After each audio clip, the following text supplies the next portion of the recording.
Anyway, we're recording. Oh, great. Hey, everyone. Welcome back. Welcome back to 50%. It's November.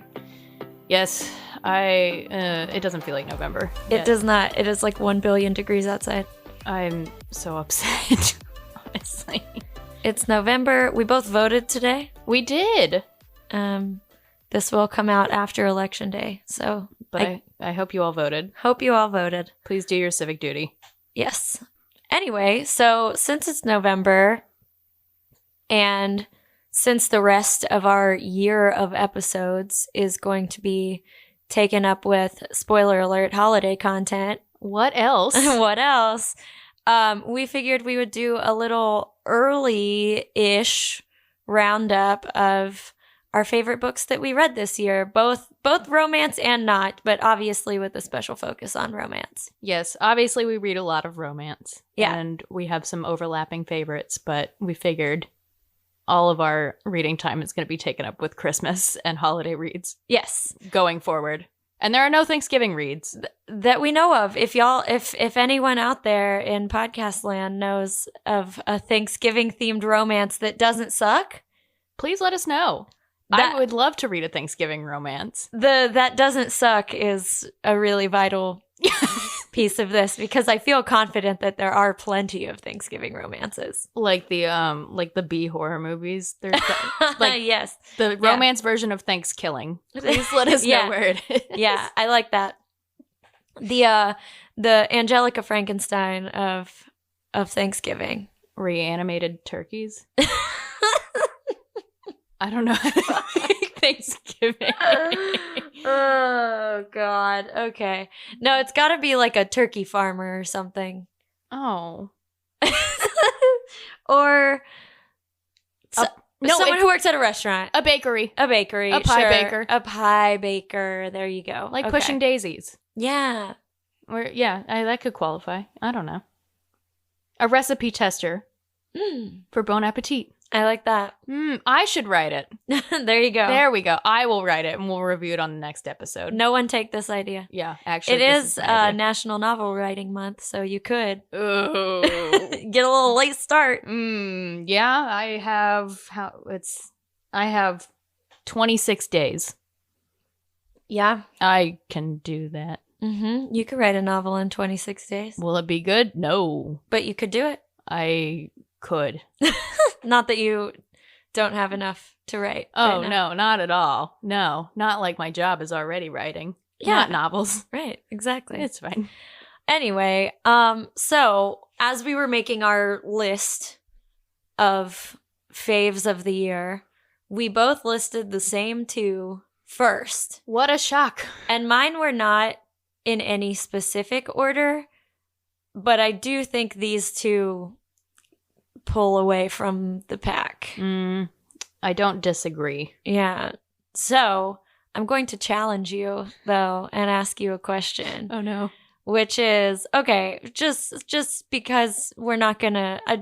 I'll ruin the suspense. It's Book Lovers by Emily Henry and Part of Your World by Abby Jimenez, were our clear... top two. I have a third in there, which is Dead Romantics, but these two are the two we agree on. Mm-hmm. If you had to pick one, what's the number one? Who gets the number one slot? I think my gut says Book Lovers.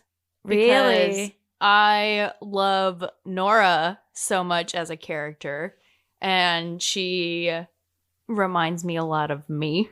Mm-hmm. Which we had talked about on our very first episode of this podcast. So perhaps that also puts it above. Fair. True. Got a soft spot.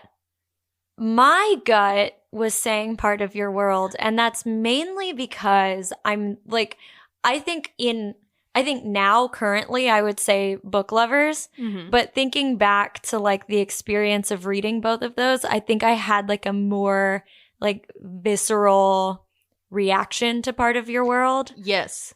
Like I like that the book Hangover after finishing that book was like the worst in recent memory for me. And so like I think it's because the book was so emotional and like heavy in some places, and like, you know, we've talked about this before, but I think if I'm thinking of like the experience of reading the book, I would put Part of Your World just like the tiniest little like half inch ahead. It is so hard because for me, they have very different vibes too. I mean, they're both set in small towns. They've both got great townies, which, you know, I love a townie. Part of Your World has a great dog. That's part of it too. Great dog. I don't know. I feel like Book Lovers just edges it out for me a little bit because parts of it are so funny. Right. And the dialogue between Nora and Charlie is probably my favorite dialogue of any romance that I've ever read. Agreed, yeah. Like, I just remember reading it and so much of, like, the ping-ponging between them, like, when they're in the bar, when they're in the Italian restaurant or anything like that. Like, I was just having the best time reading it. Whereas Part of Your World, on the other hand, ripped out my heart and stomped on it. Right. So it's hard to compare them. It doesn't feel like an apples to apples kind of comparison, like putting them up against each other. Right. This is not to say I didn't love Part of Your World because I absolutely did love it. And I want to marry the male lead of Part of Your World. God, I know. Who, we talked about it on a different episode, is one of the only men in a romance novel that I feel like I could picture clearly and was like, I am attracted to this man. Yeah, I do feel like he gets the blue ribbon of male lead of the year. While I think Nora in Book Lovers gets female lead of the year. I will say, Abby Jimenez might also win the biggest grand gesture. Biggest grand gesture, and also how many coffee mugs could I fill with my tears? Ooh. We should write these down for next year when we revisit them. Coffee mugs full of tears. I don't want to spoil anything for people who haven't read Part of Your World, which you absolutely should. Clearly, this is one of our top recommendations. But Abby Jimenez, one, writes great heartbroken men and great grand gestures.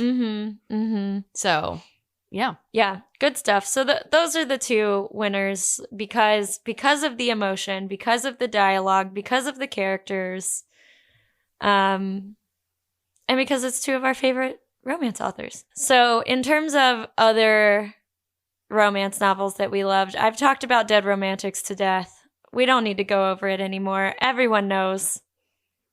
This is Katey's book. I loved it. You loved it too, just not the way that I do. Yeah, I did love Dead Romantics, but I almost don't think of it as a romance in some ways. Right. Like, it is a romance, but one of the funny things about reading Dead Romantics was once Ben was not a ghost anymore, it was harder to connect with him and the romance of it all. So, I don't know. I kind of think of that book as just a fiction almost.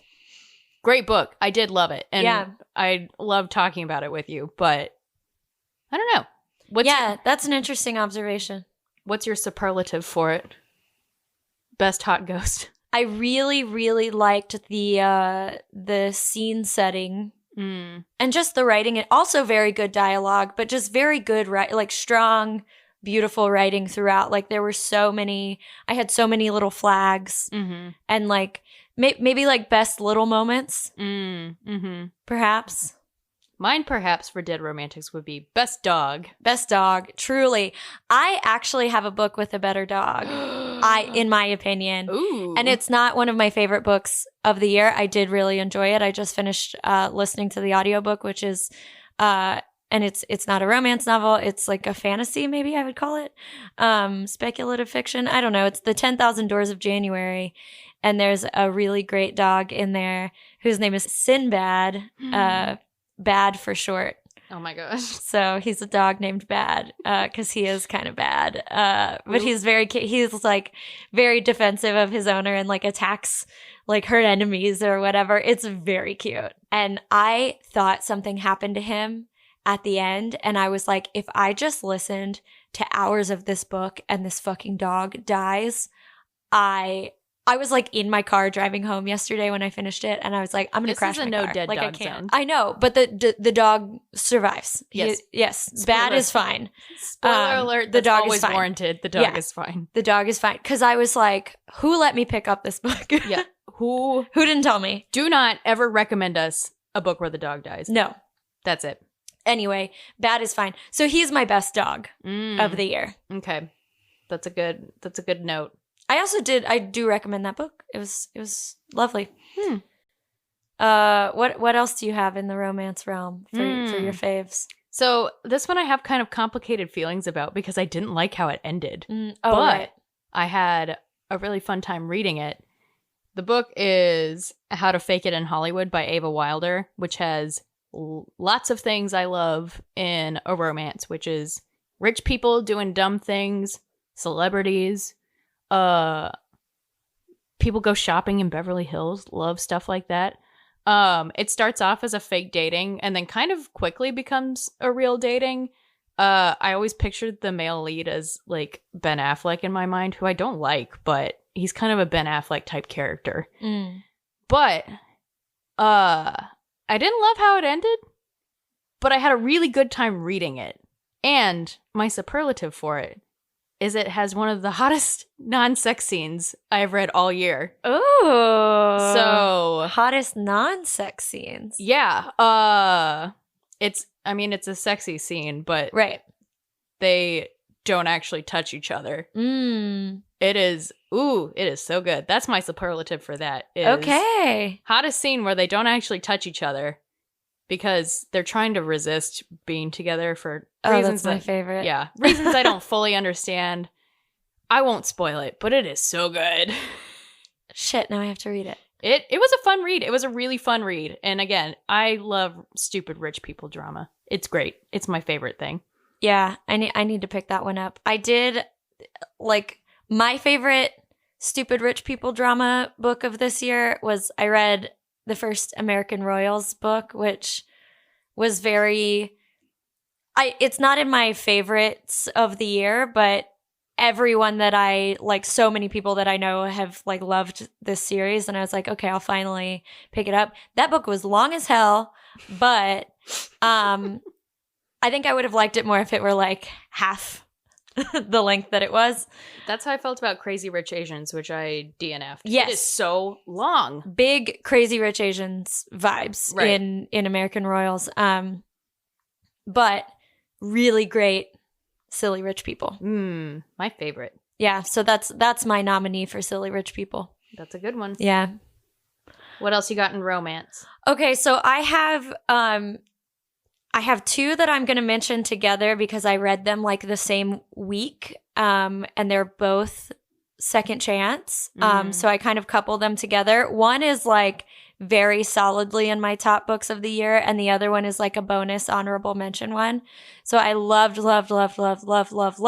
Every Summer After, like so much. Every Summer After by Carly Fortune. It was so good. It has like, it's just like, if you had to make a book for Katey, this is what it is, because like it reminded me a lot of the books that I read like in high school, because I used to read a bunch of books where it was like, it was books like The Summer I Turned Pretty and stuff like that, where it was like these summer romances. Like some girl would go on vacation with her family and have a summer romance with like the boy next door. Yes. And then go home for the school year and then next year go back and see him again.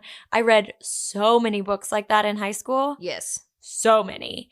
And so this was like the slightly more grown-up version of that. And so it felt very nostalgic to me in that way.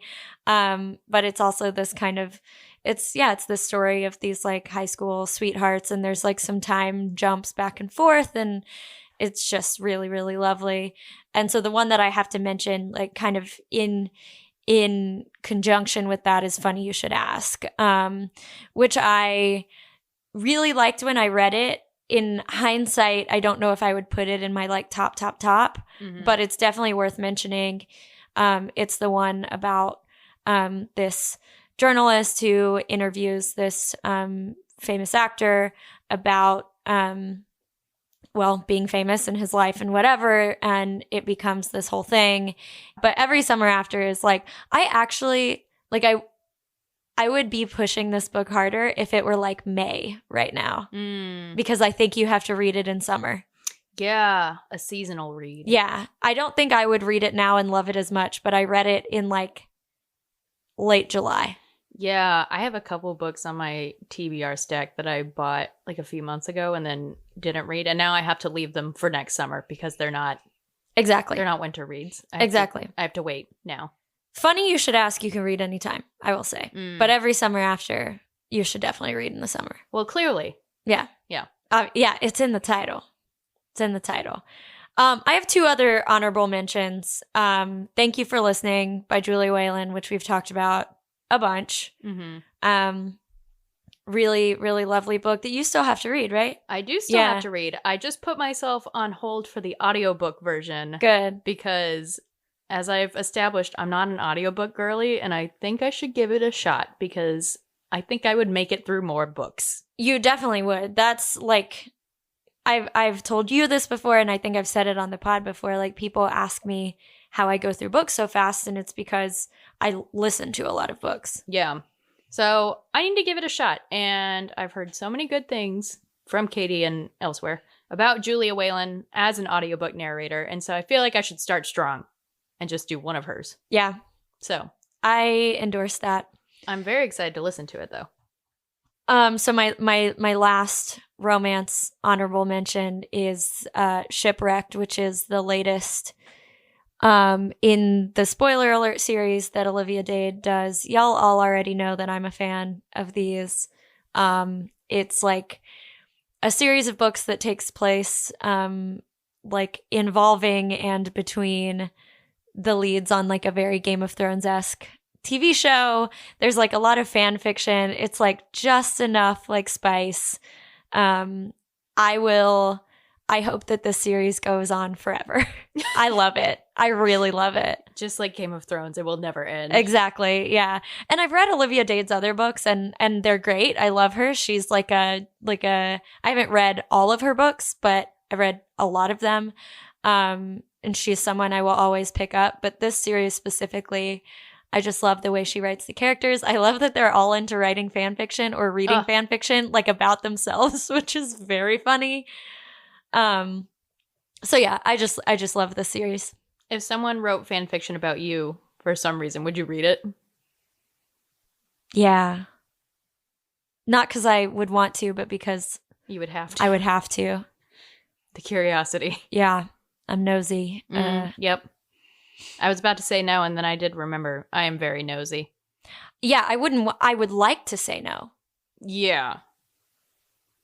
Yes, but I know I would. I know I would. It's fine. I have no self-control, really. I would maybe make you read it first and then like tell me if I'm allowed to or not. Yeah, that's okay. Like I probably still would anyway, but yeah. You could buffer it for me a little bit. Ooh, yeah. All right, well, do you have any other romance novels you want to include, or should we move on to the non-romance portion of the evening? I have a couple honorable mentions. Okay, yeah. I mentioned it on the pod, so I won't go too into it. But it's another Julia Whalen. Yeah. My Oxford Year was one that I read in September, I think, because I read it specifically for the back-to-school vibes of it all, because as the title implies, it's set in Oxford, and I've always wanted to go to England, so, that was part of it, and all I want is to be back in school. So this was a great choice for me. And it was simultaneously a very fun read and also a very sad read. Mm-hmm. So it's not as maybe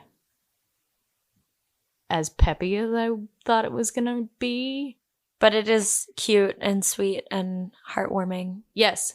I still recommend it. It's just not, it kind of takes a turn in the middle that I did not see coming. So yeah. It is very good, though. And Julia Whalen does a great job of kind of establishing place within Oxford, which I really, really enjoyed. She does that well, and thank you for listening, too. Again, I'm very excited to read it. I kind of keep forgetting I have it. So, I am going to do it, and I'm very excited about it. I just keep forgetting, honestly. I think the audiobook is a good route, and especially since like we're about to get to the time where we're both driving all over Kingdom Come for the holidays. My other honorable mention is 1,000 Miles by Bridget Morrissey because it's got a great road trip.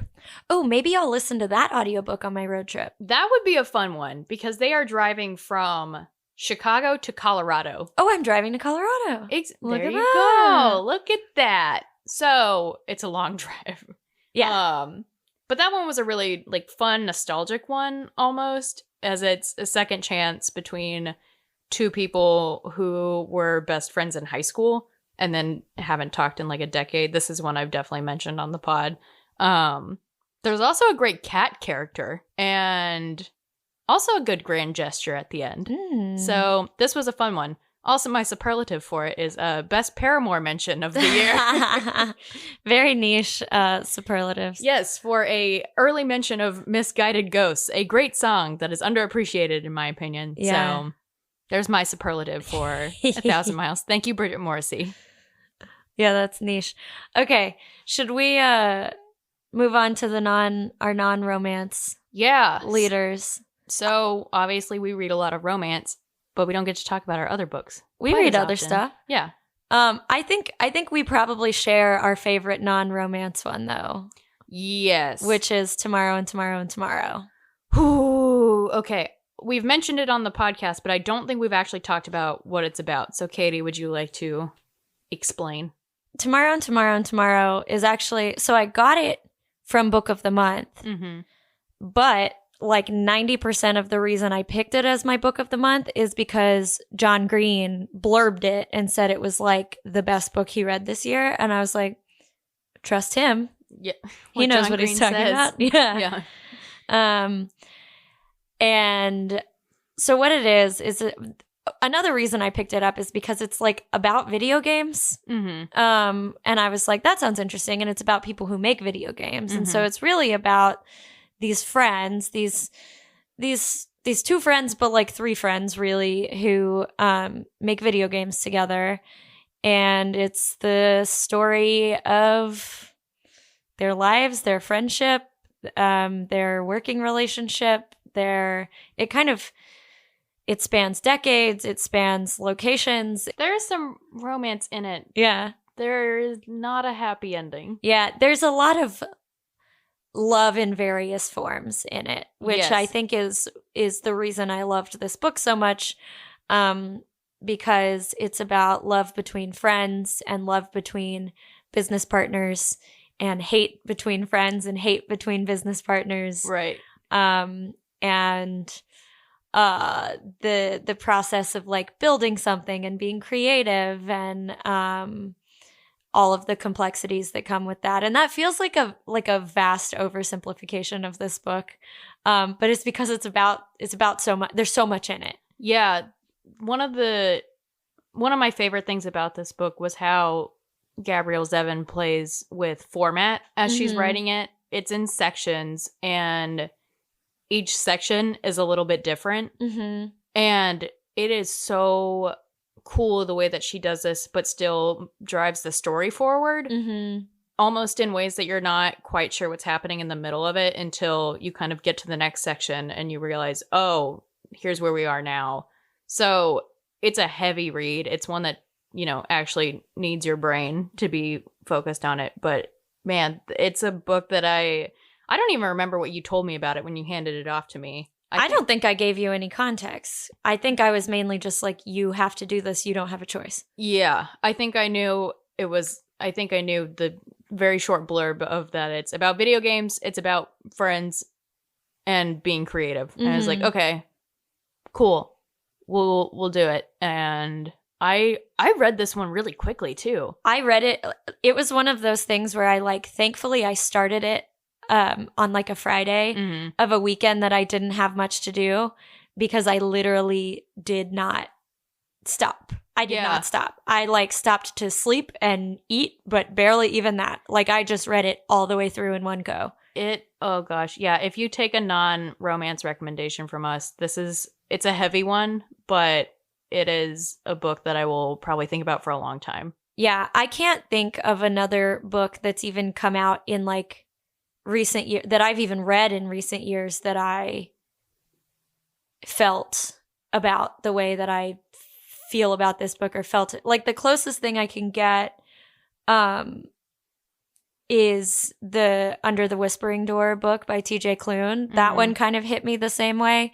And as much as I love Under the Whispering Door, this one was like, none of the books that I've read in recent memory even touch this for me. And but like I've seen several, people like in Facebook groups and stuff I'm in be like, I don't like video games. Will I like this book? Yes, you will. Yeah. Like you don't have to know anything about video games, but if you know something about video games, there's some nice little Easter eggy things for you. Oh yeah, I give zero shits about video games and I loved this book. Yeah.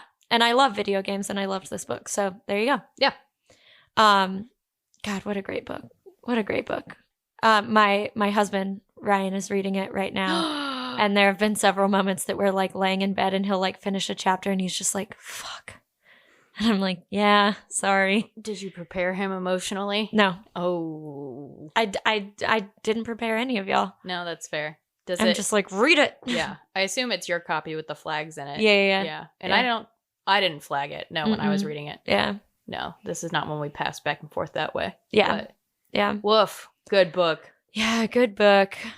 So your first non-romance that you have listed here is also one that we both read, that I read at your recommendation. Yeah, and it has some romance in it, but it's not one I would call a romance. Mm-hmm. And I think I've mentioned it on the podcast before, but it was The Unsinkable Greta James by Jennifer E. Smith. And it was one that I finished. It was one of my earlier reads this year. I think I did it in April or March. It was one of my book of the months. And sometimes I have issues actually reading my book of the month that aren't romance. And this was one that I got and then actually like read pretty soon after I got it. And it's about an indie singer, which I love. Mm-hmm. I kept picturing her in my head as St. Vincent or Phoebe Bridgers. Like, yeah, that's pretty close. Yeah. Pretty close to how I pictured her, yeah. And her mother has just passed away and she goes on a cruise with her dad, and she and her dad don't have the best relationship. And Greta, the main character, the singer, is in this kind of rut creatively almost. She had a meltdown on stage, and so she's like supposed to be finishing an album right now, but she's in this really tough place emotionally, and so she agrees to go on this Alaskan cruise with her dad that her mom was supposed to go on with him. And it's a really interesting exploration of two people who are grieving the same person, mm-hmm. and a relationship with a parent that isn't always great. Right. But there is also a romance element to it. And it ends on kind of an open-ended note. Kind of a question mark. Yeah. And I didn't hate it, which I usually hate because I like to know what happens, but I felt like I knew what would happen. Right. And so it's an Alaskan cruise. Yeah. They do some fun things in Alaska. That's really cute. Yeah, the scene setting is really good in that one, I felt like. Yeah. Yeah. I have never wanted to go on a cruise. This book did not make me want to go on a cruise, but I did enjoy reading the book and all the silly cruise things that also happen when you go on a cruise. Right. If I were to go on a cruise, it would be an Alaskan cruise. Yeah. That's the end of the sentence. I don't know. I don't love boats. Yeah. I don't know. But this is one that I love boats. Boats don't love me. They make me throw up. I don't want to sleep on a boat. Yeah. I saw Poseidon at like age 11 and it really scarred me. And like the 2006 remake or something that's not even good, but you know. Yes, I recall. It scarred me a little bit. But it's a book that when I finished it, I was like, oh, I really liked that one, but it didn't really stick out in my mind. And then as I've been going to different bookstores this year, I keep seeing it like on the shelves with like the staff recommendations. And every time I do, I get really happy and like, oh yeah, I did really like that book. I'm glad everybody else liked it too. Yeah. It's like one that like when I finished it, I was like, that was good. And then like the more I think about it, I'm like, that was that I really liked it. Yeah. Yeah. It kind of grows on you over time. I feel like it'll be a reread for me at some point. Yeah. Which is kind of my qualifier of like, did I really love this book? Right. Am I going to reread it? Which like, I think for this one, I think I will. Yeah. So my next one is a big old bummer. Yay! But it's so good. So it's Notes on an Execution by Danya Kukafka. I don't know if I'm saying her last name right. I hope I am. But this is the story of a serial killer who is like, when the book starts, he's like very close to being executed. He's on death row. And so throughout the book, it counts down to his execution, basically, from right before the execution up until like the minutes before, the seconds before, whatever. But throughout that, interspersed with his perspective, is the perspectives of basically all of these women whose lives he impacted in some way, like victims and his mother and his wife and someone he grew up with. And like, so it's like his story told through the story of these women, which I mainly really liked this book. It's very well written and the story is very good, but I was so impressed by like that format, and that idea was so interesting to me, that I really liked it. And it's also, it's like, it's not a thriller, but it's not a thriller. Like, it's pretty suspenseful. Like, it's kind of a page turner. You're wanting to find out like what's happening, like, because some of the people, it says the name of this woman, but you don't know, like, is this his wife? Is it his sister? Is it his, like, because maybe you haven't met everyone up until that point, because it's all over in the timeline. So it's really interesting. And I really, saying that I enjoyed it feels weird. It was compelling though. Yeah. I don't remember when you were reading this one, but I really want to read it. This kind of sounds like one of my weirder jams. So my next non-romance is maybe very niche, but it was very fun for me. One of my favorite movies of all time is Mad Max Fury Road. And if you know anything about the production of that movie, it should not exist as a movie. I think it was Steven Spielberg or somebody else who was like, everyone who made this movie should be dead. I have no idea how this worked out. It is, so Kyle Buchanan, who's a journalist, put together an oral history of Mad Max Fury Road and called Blood, Sweat, and Chrome. Ooh, and it is so good. It is so much fun to read because it starts like literally when they conceived Mad Max Fury Road, which is right after, the original Mad Maxes came out. And then the movie was stuck in like development hell for a long time. But George Miller was so like, I'm going to make this movie. And again, this movie should not exist. But Kyle Buchanan's sourcing is so impressive. He gets all the main actors. You got Tom Hardy and Charlize Theron, of course. And then you've got a lot of people who are like working behind the scenes, like the stunt people. Obviously you got George Miller, but you get kind of all these little like side characters who show you how this weird movie was made. Plus, I've never read a full oral history book. Mm-hmm. And so this was interesting. It was a different experience. I love oral histories when they're like articles, but this was the first full-length book oral history I read. And I read it on my Kindle, which I wouldn't recommend because you kind of have to flip back and forth. So I need to order a print copy because it's also one that I just want to have. Yeah. So, but that was one of my favorite books I read this year. It was so much fun. Keeping my shit dark. What a theme. I know. But it's The School for Good Mothers by Jasmine Chan. And this book was so fucked up. It's basically set in this like kind of dystopian like version of our society, where like everything else feels exactly the same, except like the thing that's different and dystopian about it is like the like child protective services system is like really, really intense with mothers specifically. And so this woman gets sent gets her kid taken away from her basically because she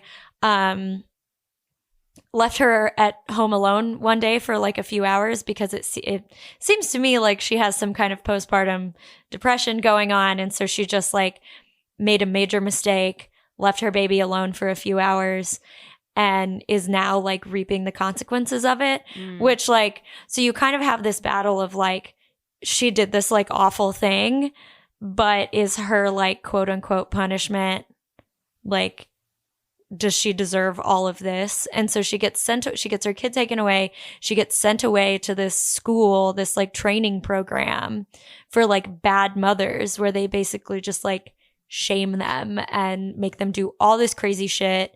And like the bar for like passing the, like your like classes, trainings, I don't know, is like unreasonably high. And it's like, I mean, it's a social commentary on the way that we treat mothers in our current society. It feels very like Handmaid's Tale-esque in the way that like you recognize that this isn't real society, but it certainly feels like it could be. Yeah. It's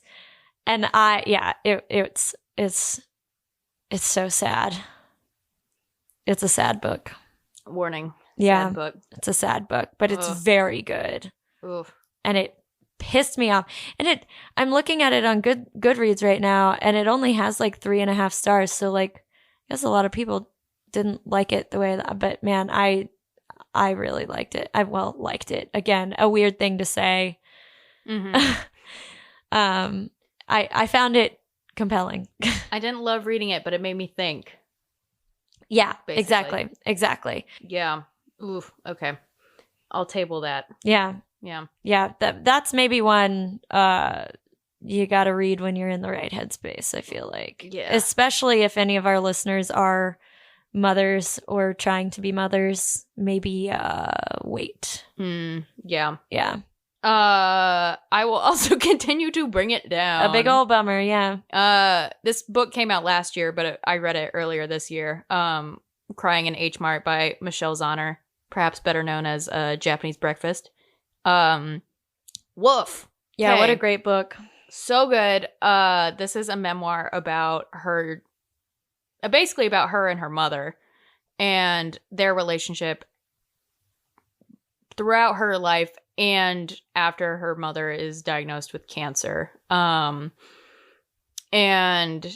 it's not really a spoiler, but it also explores, Michelle's experience after her mother dies. And oh, wow. This was a gut punch one. Yeah, and it's an interesting book because it is such a gut punch, but there are so many moments in it that are like really joyful and like related to like Michelle Zauner's like career success and creative journey and food. There's a lot of really great sounding food in this book. Yes, the food. Oh my gosh. I wanted to eat like every single thing that she was talking about as she was writing about it, because a lot of the book is her bonding with her mother and her Korean heritage through food. And yeah, it's a book that I thought about a lot after I finished it, especially her experiences immediately after her mother dies. So yeah, kind of a content warning if you have someone in your life who is going through illness right now or anything like that. But yeah. A big thing that struck me after the book too, after I finished it, was like Michelle is going through these things in the book like at a pretty young age. Like she's 25 when her mother dies, which is how old I am now, and is a weird thing to kind of put yourself in. Well, and also just the way she had to become a caretaker for her mother at that that age, when it's like kind of hard to even take care of yourself. Yeah. So, but yeah, there are some really great moments of joy in this book, and like it's so lovely. Like you get to read about her wedding to Peter. If you're a big Japanese Breakfast fan, you know about her and Peter. And which was really, really lovely to read about. When I finished it, I don't know enough about like the lore of the band itself, because I, just always associate Japanese Breakfast with just Michelle. And I was like, oh my God, what if her and Peter are divorced now? Thank God they are not. They're happily together. Happily together, still touring together. He's still in the band. Yes. Yeah. I saw Japanese Breakfast a couple weeks ago, and the way that they look at each other on it's stage. Very sweet. Oh, it's so sweet. Yeah. But great book. One of 2 celebrity memoirs I read this year. And what was the other one? Jeanette McCurdy's. Oh, right. Duh. Yeah. Which was a great book, but the thing with Jeanette McCurdy's is that there are no light moments. No light moments. With that one, I mean, I feel like that book deserves a place in this list, even though neither of us wrote it down. Jeanette McCurdy's book. I listened to the audiobook, which I think lightened it a little bit because her voice naturally, she's so animated and like sarcastic. And so I think it like lightened it a tiny bit for me. Whereas if I had just read like the text of the book, I don't think there would have been any levity at all. Yeah, that's a good point. I've seen some clips of her like reading it on TikTok and other videos and things like that. And I think you're right. I think it would help. But it is just kind of one of those books. And the chapters are really short. So it's just kind of one thing after another. But I do agree. It is one of the books that I read this year that I still think about. And definitely gave me one of those book hangovers where it was like, I got to read something like real. For sure. Real light. But an important book to read, especially if, you know, her recovery is important to read in her experience. And so another bummer mother book, though. Yeah. Anyway. I got another one that's kind of a bummer, but is at least funny. Great. It's very funny, actually. It's a satire. The entire book is. And I haven't read like a novel that is satirical in a really like I can't even think of the last time like that I read something that was like full on satire. And so it's Disorientation by Elaine Chow. I hope I'm saying her last name correctly, but I'm probably butchering it. But it's about this Taiwanese American woman who is a PhD student. She's like trying to finish her dissertation on this like very famous Chinese poet. And she's like struggling to like get anything done. Her like dissertation advisor is like, you need to find something new about this man. Like he's been covered so many times. And like her advisor is a white man who's like a quote unquote expert in this like Chinese poet. And he like urged her to cover this for her dissertation. And like, I don't really want to give away the big twist. I'll tell you like offline, but I don't want to spoil anyone because oh God, it blew my mind.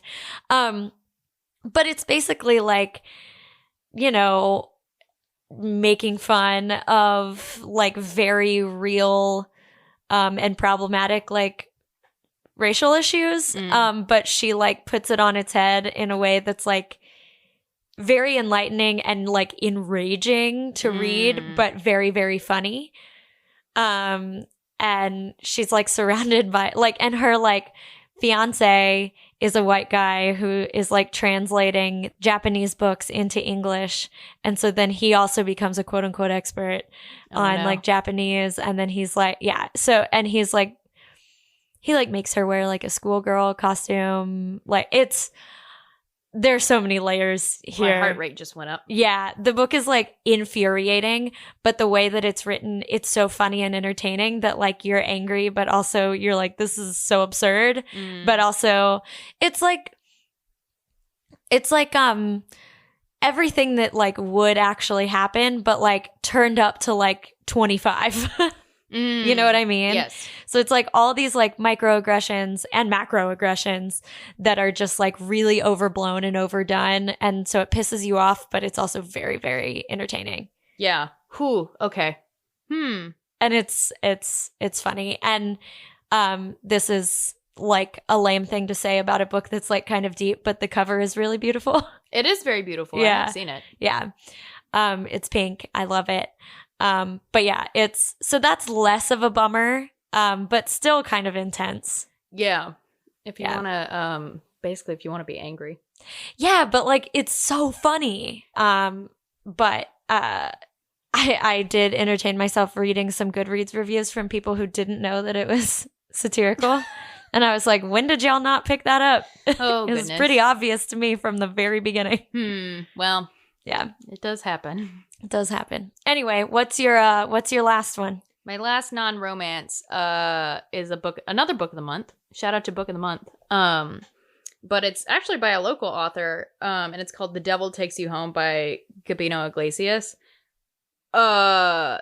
Massive content warning for this one. It is a violent book, but I feel like I either read romance or I read kind of in between a lot of my romances, something that's like really dark. Yeah. And this is about a father in the Austin area.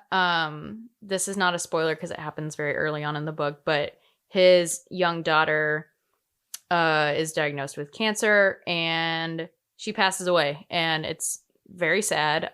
His wife leaves him, and now he's in a ton of medical debt because of what happened to his daughter, and he becomes a hitman and realize he kind of likes being a hitman, but he joins one of his kind of shady friends and another guy on this big job across the border, and it's got some supernatural elements in it if that's something you're into. That's fun.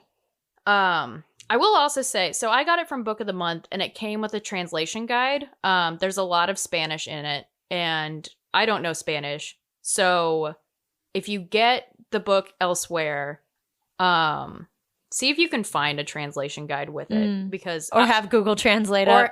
Or have Google Translate up. But there are some big chunks that are in Spanish, and so Book of the Month sent with it a physical translation guide that I like used as a bookmark, but it's kind of thick. So if you don't know Spanish, it's kind of a tough read unless you have the translation guide. And it's dark. It's really upsetting at certain points. But it was, I don't know. It was a really good one. It is one of those ones that I like hesitate to recommend because it is so dark. It's heavy, yeah. It's heavy. Yeah, it's so dark, and there's a lot of like graphic violence in it. So if that's not your jam at all, yeah, I would not recommend. Yeah, but great book. I think about it a lot. I need to read that one.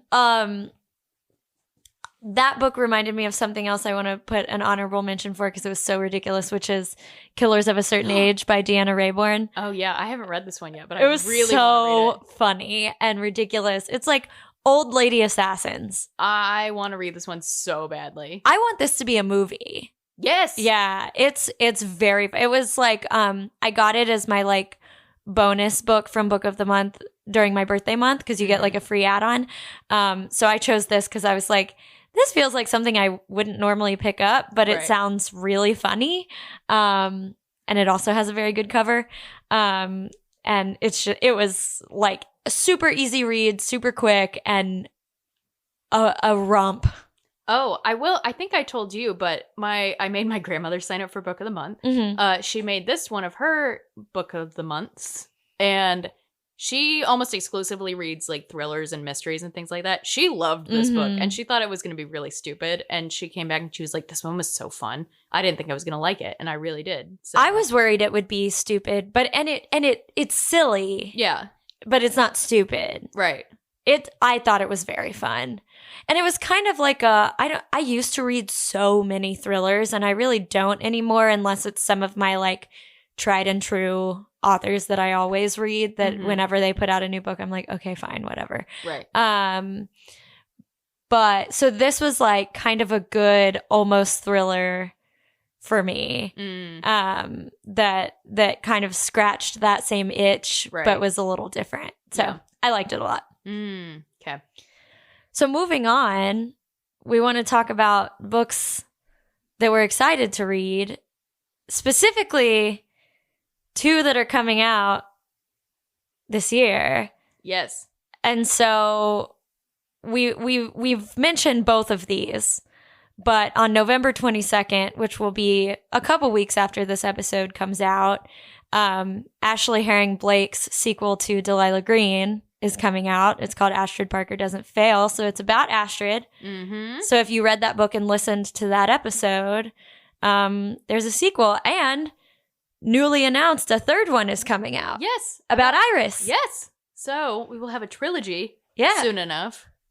I'm trying to think if... No, there's nobody else left in that friend group. No. Unless we get a new character in the next two, which is always possible. It could go on forever. Right. You could Jasmine Guillory your way through it. Exactly. Yeah. But yeah, the next one is about Iris, and yeah, so that's exciting. I know. Yeah. So I have an advanced copy of the Astrid book, and so I wanna start it soon because I wanted to give it a little. I didn't want to like binge it immediately after Delilah Green. I wanted to give it like a little bit of space. Right. Yeah. But I'm gonna start it soon, and then the other one. Perhaps my most anticipated book of 2022, coming in hot at the end of the year. I know. Is Well Traveled by Jen DeLuca. So the fourth in the Well Met series. Yes. Renaissance Fair. Yes. We love the Renaissance Fair romances. Yep. And so this one I kept forgetting about because all the other ones, like, I either read during the summer or they came out during the summer. And so I kept forgetting that this one was coming out this year. And you just reminded me, and I'm so excited. It comes out December 6th. I am so excited. I also have an advanced copy of that, but I've been like chilling on it because I'm doing the thing where I'm like so excited about it that I'm like trying to save it for the perfect moment. I know. And I need to just fucking read it. Ooh. Do you want to talk about the other ones we're excited about? Yeah. So I also have an advanced copy of this one, but me too. Yeah, I haven't started it. My NetGalley queue is long. Yeah. And I also keep forgetting about it. But it's a new Tessa Bailey, which, as you know, we're fans of her and her excellent TikTok. But it's Secretly Yours, and it'll be out in February. So basically, the male lead, his family owns a winery, and the female lead is hired to quote unquote revamp the gardens. That's right. At this winery. So like gardener, florist, some kind of landscape designer. But what I just noticed when I went to this book's page on Goodreads is that the like little subtitle says A Vine Mess #1, which means this is the first in a new series from Tessa Bailey. About vineyard people. Which I date a wine guy, so... And this is a second chance, small town. Yes. They almost kissed when they were 14, and now they're back together in the same town. Amazing. The cover is pink. It looks adorable. I'm so excited. We love a pink cover. Yeah. I cannot wait to fact check this with Austin as I'm reading it and what vineyards actually operate. And he's a professor. Ooh, oh no. Okay. Oh my God. Exciting. I'm so excited. So that's out in February. And then April. Oh my gosh. Our best month. We've got new Abby Jimenez. Which I also have an advanced copy of that I need to just fucking read. I have the advanced copy too, and I'm like afraid to read it. I can't believe I'm just sitting on it. I can't believe we're both just sitting on it. I know, but it's like, I've got all these, I don't know. I think it's the same thing where I'm like, what if I don't love it? But so it currently has 773 reviews on Goodreads, which is not that many in the grand scheme of things. 1,200 ratings, which again is not that many, but still a lot of people. Average is 4.82 stars. Stop. That is perhaps the highest rated book I have ever seen on Goodreads. Oh my God. Mm-hmm. It's called Yours Truly, if we haven't said that yet. It's a second chance. There are doctors involved. It's about Bree from Part of Your World. Yeah. If you read Part of Your World, she's the best friend. Yeah. This is going to ruin my life, isn't it? 4.82 stars. I have to be in the mood to cry. Because I know it's going to ruin my life, just like all her other books. Most likely. Oh my gosh. And then another main event. We've got a new Emily Henry. All in April. We've got new Emily Henry. We've got new Abby Jimenez, and we're going to see Taylor Swift. I don't think life is going to get any better. I cannot wait for April. That's like the worst time of the semester for me, too. Bummer. But I'm going to be happy. Yeah. I'm going to cry, or what is it? I'm going to be so tired. No, what's the Harry Potter thing? I'm going to suffer, but I'm going to be happy about it. That's me in April. Yeah, you're not wrong. And I get back from Peru right at the end of March. And so it'll be fine. Oh, yeah. I'm going to be near tears every single day of April. And I am so excited. So Happy Place, Emily Henry's new one. Oh, my gosh. It is all stuff I get very excited about. Yep. It is based around a friend trip, for one. It's a fake dating between a couple that broke up that are in this friend group that goes to this lake house, I think, every year. Lake house. I'm so about it. And on Emily Henry's story a couple days ago, one, it just posted on NetGalley. We're waiting for our approval. Our hopes are not high. No, I'm not going to get approved for this. But if someone out there is listening, hook your girls up. Please, my God. But Emily Henry on her little post saying that it was on NetGalley now called her female lead a mirrorball, people-pleasing girly. Emily Henry is a Swiftie as well. Yes, she is. And so I am so excited for this one. April. I don't know. Nobody talked to us in April? But then also do. Yeah, so I don't know. Talk to us in April. We just won't be... I don't... We may not talk back. No. We'll just collapse. But there's also some other really good stuff coming out next year. Trish Dollar has another one. Sophie Sullivan has another one. Amy Lee has another one. Chloe Leese, who I've read a few of hers and like them. She's got another book coming out. All the girlies are out here. Oh my gosh. Okay. I'm not ready. I know. Me neither. But, you know. I just got real worked up talking about all of these that are coming out. I know. Meanwhile, we have so many that we have on our list that we need to read. I know. I'm not going to think about that right now. So what are you reading right now? We're talking about what we're excited to read. What are you currently reading? So I'm still in spooky mode.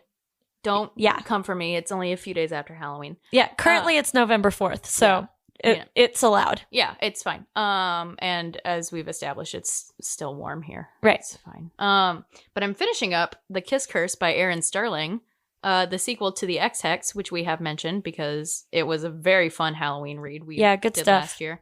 And Small Town. Mm-hmm. And it's a Southern Halloween read. It's set in Georgia, which made me feel not so left out. I know. Halloween still happens here, even though it's hot. Yeah, exactly. So this one's really fun. It's about Gwen, Vivi's cousin from the X-Hex. And I think I like it even more than the X-Hex. And then it's about Reese's brother, Wells. But there's they're kind of, it's kind of an enemies to lovers, kind of. There's some, fun, spooky stuff going on, and they've got rival witch businesses across the street from one another, so they're kind of fighting about that. It's a lot of fun. Gwen reminds me a lot of Katey, as I told her before we started recording, because Gwen takes these little witches under her wing and is teaching them stuff, and she just refers to them as the baby witches, and it's very cute. And I have, 24 college-aged children. Yeah, Katey's children. So... I'm almost done with it though, and then up next, I think, don't hold me to it, but I think I'm going to do The No Show by Beth O'Leary, because I just bought it when Katie and I just went to a new bookstore over the weekend, and we'll see if I succeed. I'm trying to do the thing where you buy a book and then you start it very soon after you buy it. I too am trying to do that. We'll see if I succeed. I'll report back if I actually start that one next, or if I start something else, because... we'll see. Well, I'm about to send you home with that serial killer book. I know. Maybe I'll do a concurrent for once. You could with those. I think I so. feel like. Yeah. So I am round of applause, please, out of my reading slump. Yay. We did it. And I think what got me out of my reading slump is this book that I read for this article that I'm writing for you, Abigail. I am so happy to hear that. Yeah. It's The Last Karankawas by Kimberly Garza. It's a book about Texas. The reviews on it are mixed. I think if you're from Texas or know anything about Texas, you will love it. Mm-hmm. If you're not, perhaps you won't love it the way that I do, but it feels very Texas to me, and it's really, really very good. It really showcases the things about Texas that I feel like most people don't know, which is that it is a quite diverse and multifaceted state full of immigrants and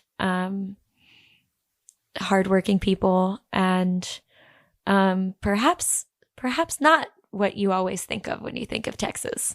Yeah, we'll get on the soapbox about Texas anytime you want us. Yeah. Because this is apparently what I fight about a lot when I have a couple drinks in me. This book really it was a very good book for me to read around election season because it made me remember why I love it here. Yeah. Despite everything. Katey I just waved her hands around. Gestured broadly.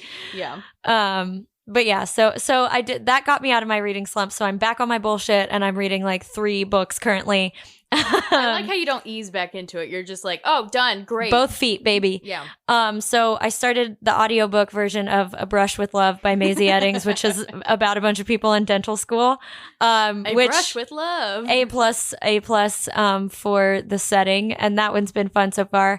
And then last night, right before bed, I started In a New York Minute by Kate Spencer, which has been compared, like, folks have said it's very Nora Ephron vibes because it's like it's New York, like rom-com. So I just started that, and I am like not far enough along in it to say anything about it other than the female lead is having a really bad day. She like wore her favorite dress, got laid off from her job, and then the subway doors closed on her dress and it ripped, and she met a handsome man in the subway who gave her his coat to cover up her bare ass. This is a movie. Yeah. So it seems very cute so far. But speaking of Nora Ephron, now that it's November, I can finally pick up that book that you bought me in like January. Oh yeah, my Christmas present. I was thinking about it a couple days ago where I was like, did Katey ever read that book I bought? No, I was waiting for fall because Nora Ephron. Yes. Yeah. Ooh. Because you got it for me for Christmas. Yes, but I didn't give it to you until like February. Yeah. No, it was January because it was when you came to help us move. Right. Yeah. So I've been saving it, and it's called I'll Have What She's Having by Erin Carlson. But it's basically a book about Nora Ephron movies. So I'm very excited for that. Ooh, report back on if you love it. Yeah. I ordered it from Super Yaki. Yes, shout out to Super Yaki. Giant shout out to Super Yaki. Our favorite t-shirt pop culture people. They started in Houston. They're great. They're great. Oh my, I have so much stuff from them. Please buy stuff from them. Oh, they're amazing. If you need ideas for like holiday presents for people, Christmas presents, Hanukkah presents, whatever, Super Yucky. Yep. Yeah.